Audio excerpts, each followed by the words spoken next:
안녕하세요. 대구부동산 서입니다. 2월 13일 금요일, 13일에 금요일에 전해드리는 일일 브리핑 시작해 보도록 하겠습니다. 대구 부동산 남양 특집. 자, 서늘한 곳으로 들어간다. 서늘한 곳으로 들일 납자에 서늘할 양자. 자, 분위기가 이제 가을, 겨울 갈수록 더 서늘해질 것 같습니다. 가계대출 증감액을 보면은 8월 달 극도로 많이 대출을 받을 때였죠. 9월 달 조금 줄어들었어요. 10월 달은 아마 특례발 소진 더 줄어드는 시기로 아마 가지 않을까 싶습니다. 요 뉴스를 보니까 이때 10월 달에 뭐 대출이 더 늘어날 거라는 이런 이야기를 하는데 제가 봤을 때는 아닐 것 같아요. 주택담보대출만 살펴보면요. 6.1조 8월 달보다 줄어들었죠. 10월 달 되면 아마 주택담보대출은 좀 더 줄어들 거예요. 근데 제가 과거에 그 분석을 할 때 엄청난 입주 물량, 22년, 23년도에 엄청난 입주 물량 자체만으로 정말 아무것도 안 해도 가계대출은 월 2조 정도씩 늘어나서 기본적으로 25조 정도, 연간 25조 정도 가계대출이 늘어날 수밖에 없습니다.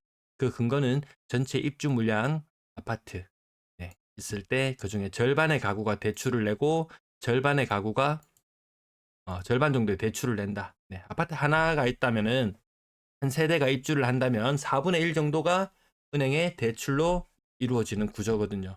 그러면 입주만으로 125조가 된다. 그러면 어, 아파트 100조치 지어서 팔았는 겁니다. 1년에 입주한 아파트 가격이 한 100조 정도 된다고 이렇게 추산을 하고 보면 될 것 같습니다. 거기에다가 특례 40조, 39.6조지만 그중에서 한 10조 정도는 대환으로 사용되었기 때문에 그것을 빼고 30조죠. 그러면 55조라는 돈이 연간 투입됩니다. 가계대출 증감액 추이 월별로 보시면요, 좀 적은 달도 있고 많은 달도 있는데 이 평균적으로 봤을 때 요 금액 정도 될 것 같아요. 55조 정도.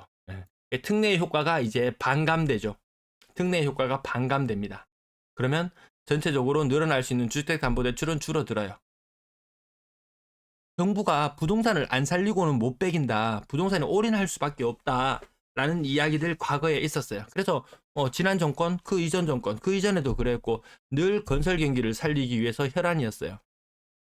근데 그때는 전체적으로 GDP가 꾸준히 성장하면서 성장률이 괜찮은 시기였어요. 아파트 살려놓으니까 전체 이 시장 파이가 커지잖아요. 아파트 시장이 좀 커지더라도 다른 산업군의 소비가 같이 이루어졌어요. 근데 이제 다른 곳에 소비할 여력이마저 사라집니다. 자동차 안 팔려서 난리죠.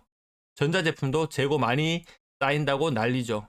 이 자동차, 이 아파트만 살릴 때가 아니라고 정부가 생각하고 있는 것 같아요. 자, 어제 보여드렸던 거 다시 보여드립니다. 대구, 영남 지방, 대구, 부산, 다른 지역에 비해서 눈치가 좀 느려요. 수도권, 세종시 살펴보시면은, 모두 다 하락 추세, 다시 하락으로 좀 분위기가 바뀌었어요. 대출 금리 상황이 바뀌고, 은행 대출 옥죄기를 시작하고, 금리가 서서히 시장 금리가 올라가기 시작하고, 이런 상황들이 반영이 되면은 수도권은 굉장히 예민하게 빠르게 받아들여요. 근데 영남 지방은 아니에요. 자, 눈치 없이 올라가고 있는 대구. 누군가는 대구 상승률 잘 나왔다고 좋아할지도 모르지만 먼저 상승률 잘 나왔던 데가 내리막길을 가고 있는데 대구 혼자 지 혼자 치고 나간다? 과거 같은 대대강 이런 영광 없잖아요, 이제. 이런 거 없어요. 전국이 제가 주간 브리핑을 통해서 늘 말씀드리는 거 동조화되어 있습니다, 이제. 부동산 정보 전부 다 손바닥 안에 놓고 다 들여다보고 다 알고 있어요. 어느 지방이 좀 싼지, 어느 지방이 비싼지 조금이라도 갭 차이가 발생하게 되면 사람들이 그 자체 내에서 조정이 이루어지지 수도권 사람들이 대구에 쇼핑하러 오던가요? 안 와요, 안 와요. 자, 매도 물량 다시 36,788개. 엄청납니다. 한창 적었을 때 대구 매물 13,000개 수준이었어요. 13,000개. 거의 3배 가까이 되죠, 물량이. 어마무시하게 많아요. 근데 매수자와 매도자의 이 간극은 채워지질 않습니다. 그럼 어떻게 되나요? 거래가 점점 안 되죠. 오늘 거래량 보면 기함합니다. 전세 물량 이렇게 미세하게 바뀌어 나가죠. 네, 스마일 하고 있습니다. 자, 월세 물량 또한 마찬가지 이렇게 늘어나고 있는 모양새로 바뀌어가고 있고요. 전체 임대 물량 추석 이후로 조금 분위기가 달라지는 것 같은 느낌이 듭니다. 아파트 거래량 남양 특집이라고 붙인 이유는 오늘 아파트 거래량이 71건이었어요. 71건. 7자로 시작하는 거 오랜만에 보시지 않나요? 분위기가 달라지고. 자, 새로운 달에 거래량이 과거보다 확연히 적은 느낌이 듭니다. 네, 같은 날수 이전 달과 견주어 봤을 때 주간 거래량도 500건 후반, 500건 중반, 500건 초반 이던 것이 특례가 끊긴다는 이야기가 나오기가 무섭게 주간 거래량이 400건대로 주저앉아 버렸습니다. 주간 거래량 지금 상태 500건 상태로 시뮬레이션 하고 있는데요. 500건 상태로 이 흐름대로 흘러가지 않는다면 다음 달은 2000건 아래로 바로 뚝 떨어집니다.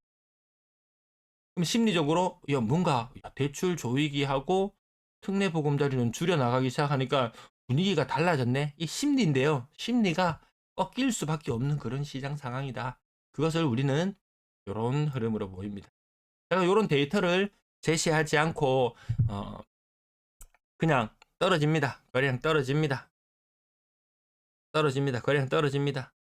그러면 결국 가격도 떨어질 수밖에 없습니다. 이렇게만 세뇌시키다시피 말씀드리면 그 효과는 더 강력할 거예요. 근데 저는 그런 걸 원하지 않습니다. 이런 데이터의 흐름 추이를 살펴보시면 됩니다. 다시 분위기가 식어서 거래량이 줄어든다면 과거처럼 다시 800건대의 거래량이 혹여나 나오게 된다면은 과거에는 바닥 쳤다 올라간다는 이런 기대감이라도 있었지 이제는 더 많이 위축될지도 모르겠어요. 왜? 정부에서 내놓을 수 있는 카드 다 내놨어요. 다 내놨어요. 자, 가격 살펴보시면 9월 27일 이후로 6억 이상 아파트, 이건 대형 평형이죠. 대형 평형이고요. 대형 평형, 대형 평형 직거래였고요. 6억 이상 아파트 중에서 일단 6억 이상 아파트가 몇 건 안 되죠. 6억 이상 아파트가 몇 건 안 돼요. 거기에다가 10월달 이후의 거래량은 더 얼마 되지 않는다라는 부분. 6억 이상 시장이 자극받지 않는다면은 그 아래 시장은 말해 뭐해. 이런 말씀 그전에도 말씀을 많이 드렸었습니다. 자, 고점 대비 얼마가 떨어졌느니 이런 거 조금 다르게 볼 부분도 있지만 10억 아래쪽만 가격이 지금 좀 보이고요. 갑자기 6억대로 뚝 떨어집니다. 이 허리층이 9억, 8억, 7억 뭐 이렇게 줄줄이 좀 있어줘야 되는데 강하게 지지받지는 못하는 모양새죠. 그리고 요 근래 들어서 한 달 전쯤 보름 정도 전부터 이 앞자리가 하락률이 6자로 시작하는 것들이 대부분 많이 보이기 시작합니다. 요 가격대는 그나마 조금 신축이나 5억대, 6억대 이런 것은 이런 신축이나 이런 것들이 거래되는 상황이라서 조금 낫지만 나머지 월성 협성 유포래 요 5억을 살짝 넘어가느냐 아니냐에 따라서 심리적인 차이는 좀 있습니다. 3층이지만 4억 9,900 매도자가 양보한 걸까요? 매수자가 양보한 걸까요? 보통 이런 가격대 끝자리가 이렇게 걸리면은 매도자가 약간 5억에 내놨는데 100만 원이라도 담은 100만 원이라도 깎아주는 이런 형태로 가고 있습니다. 여기에 조금 충격을 받으신 분도 계시던데요. 2층이에요. 2층. 고점 대비 40% 하락입니다. 40%. 물론 중층은 30% 정도 하락하는 게 맞겠죠. 고점 대비 40% 하락. 이거 뭐 흔한 현상이더라. 그래. 누군가 저한테 전화 와가지고 이거 뭐 와 깜짝 놀랐다면서 막 이렇게 이야기를 하시는데 그냥 흔한 현상 중에 하나로 그냥 보여집니다. 요거 거래 공백이 좀 있었어요.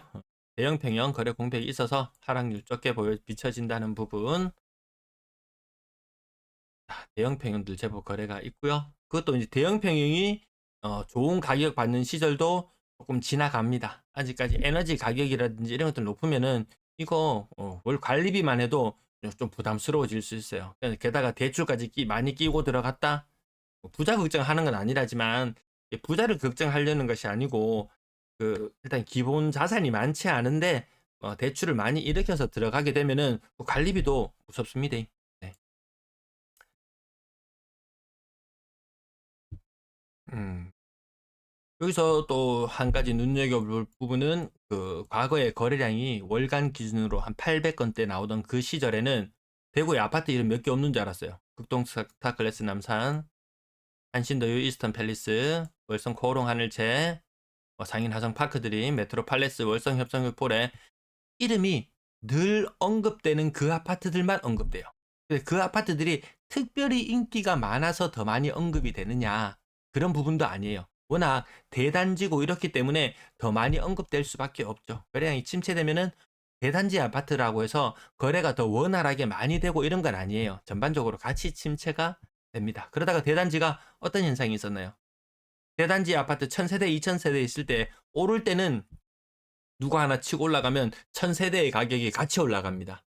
떨어질 때는 누군가 급하게 사정이 있는 사람들이 꼭 있게 마련이거든요. 떨어질 때는 누구 하나 떨어지면 1000세대가 같이 주저앉는 느낌이 듭니다.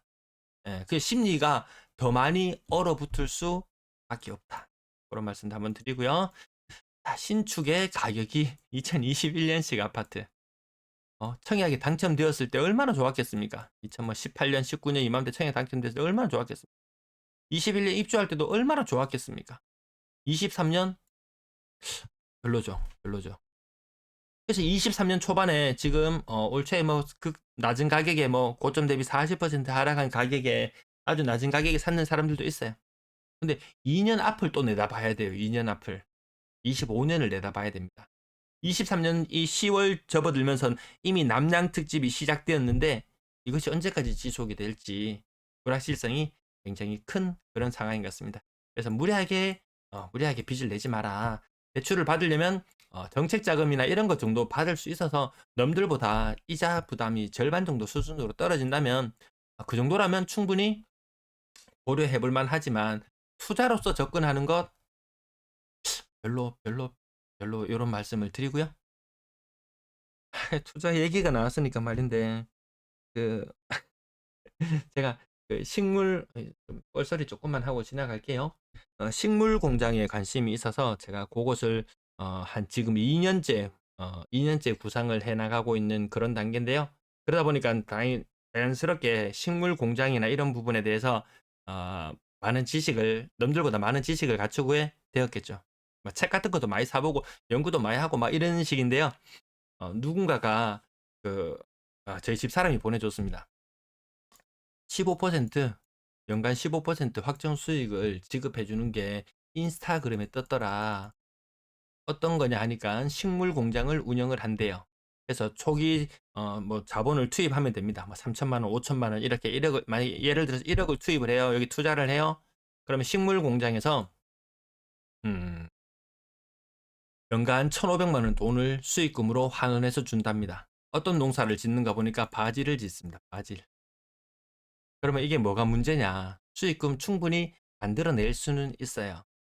근데 이렇게 해서 식물 공장을 몇 개 운영해가지고 수익금을 배분해준다. 원금을 얹어준다는 얘기가 없어요. 원금을 얹어준다는 얘기. 이거 원금 다, 잘못하면 원금 다 띄거든요, 이거. 이런 상품, 뉴스에도 며칠 전에 나와서 제가 요거 말씀드리는데, 만약에 이런, 다단계성 상품이 15% 수익 연간으로 이것도 안 주고 끝날 수도 있어요. 어제 뉴스에서는 그랬거든요. 기본 아마 한 번 정도는 줄 거예요. 그래야지 그 다음 후속으로 사람들을 많이 꼬셔 넣을 수 있으니까. 그렇게 해서 사업이 잘 풀려서 식물 공장을 몇 개 운영을 한다. 그러면 아마 대구 사람 정도는 밥 대신에 쌀밥 대신에 바지를 주식으로 먹어야 될 정도로 공장이 미친 듯이 돌아가야지 이 정도 수익금이 발생되거든요. 저는 딱 보자마자 저거 사기다. 저거 사기다. 그러면서 순간적으로 든 생각이 내가 저걸 해볼까? 이런 느낌이 들 정도였거든요. 요런 유사한 상품이 많아요. 연간 15% 수익 보장 요런 상품에 미끼에 꼬여가지고 넘어가시면은 절단납니다. 절대 세상에 공짜는 없어요. 이런 상품 조심하라고 주의하라고 한번 말씀을 드리고요. 오늘 또 한 가지 이야기를 전해 들었는데 아는 사람의 또 아는 사람이 그거 왜 했는지 모르겠어요. 저는 맨날 자영업자 힘들다 이런 이야기를 계속 말씀드렸는데 저하고 한번 좀 이야기할 기회만 있었더라도 제가 바지끄댕이라도 잡고 머리끄댕이라도 잡고 말렸을 텐데 자본금 1억을 들여서 탕후루 집을 개설했습니다. 탕후루 인기 많잖아요, 이거. 한번 먹어봐. 한 번쯤은 드셔보셨죠? 일본 여행을 갔다든지 중국 여행을 갔다든지 우리나라 유행하기 전부터 이미 갔을 때 거기에서 꼬장개에 꽂아가지고 과일 이렇게 꼬장개에 꽂아가지고 중국에 가니까 뻘건 게 많이 있었고 뭐 뻘건 게 뭔지는 모르겠어요. 많이 있었고 일본에 갔을 때는 막 이렇게 뭐 샤인머스켓 같은 거 이런 거 좀 꽂아가지고 뭐 팔고 있었고 관광지에서도 한번 사 먹어본 적도 없는데 아무튼 그 열풍이 불면서 저도 우리나라에서 한번 딱 먹어보기는 했습니다. 근데 이거 창업하는데 비용 1억 들었대요. 설탕 녹여갖고 또로로 굴리면 만들어지는 그거 하는데 1억 들었대요. 한 달 동안 아르바이트생까지 포함해서 4명이 미친 듯이 돌렸대요. 그리고 나서 어떻게 됐습니까? 한 달이 지나고 난 이후부터 하루에 10개도 채 팔기 힘든 상황. 가게에서 내기도 버거운 상황. 저 아까 말씀드렸다시피 식물 공장 이거 한 가지 운영하려고 하는데 저는 지금 2년째 머릿속으로 연구만 하고 계속 공부만 하고 있어요. 한 3년쯤 후쯤이면 할지도 모르겠어요.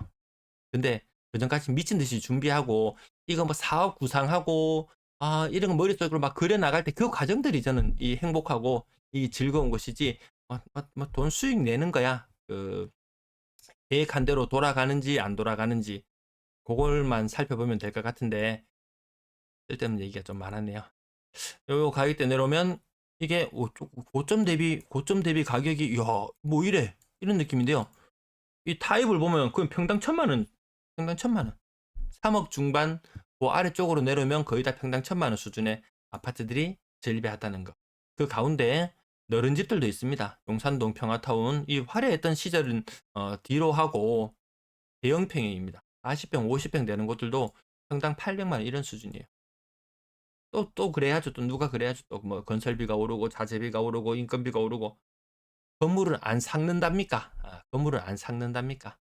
그러면 자동차 가격은 1억을 주고 사도 한 10년 지나고 나면 이거 1,000만 원이잖아요, 이거. 집도 좀 삭습니다, 네. 근데 집이 삭고 오래되고 하더라도 감가되고 하더라도 인구 빨만 받쳐준다면 그 모든 것을 상쇄하고도 남을 텐데 정말 이거 한 50평짜리 3억 주고 사가지고 들어가면 이거 인테리어 좀 풀로 하려 그러면 한 1억 들 겁니다. 오늘 거래 건수가 많지 않고 3억 이상의 거래 건수도 많지 않은 가운데 이렇게 무너지는 곳들이 있어요. 연식이 오래되었고 그렇다고 많이 욕심내지는 마세요. 고점 대비 하락률이 높다고 많이 욕심내지는 마세요.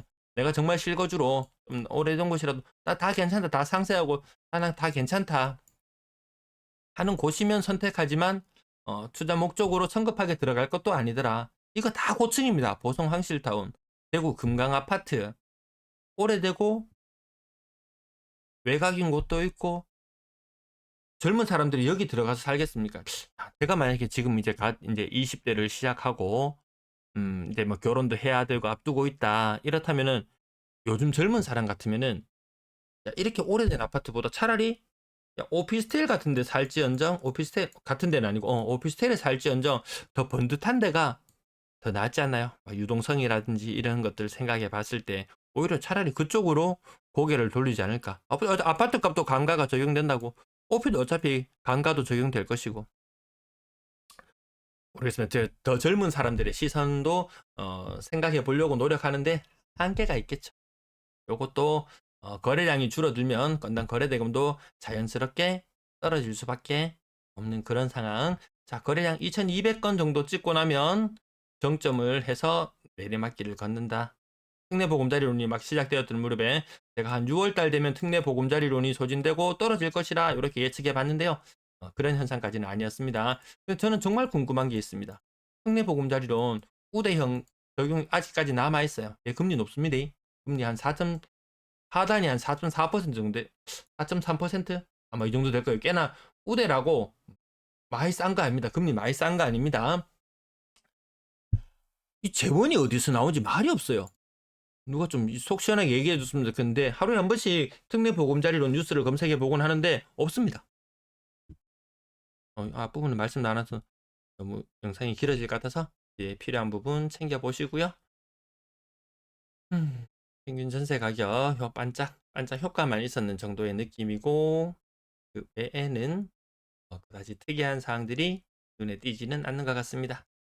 오늘도 시청해 주셔서 감사합니다.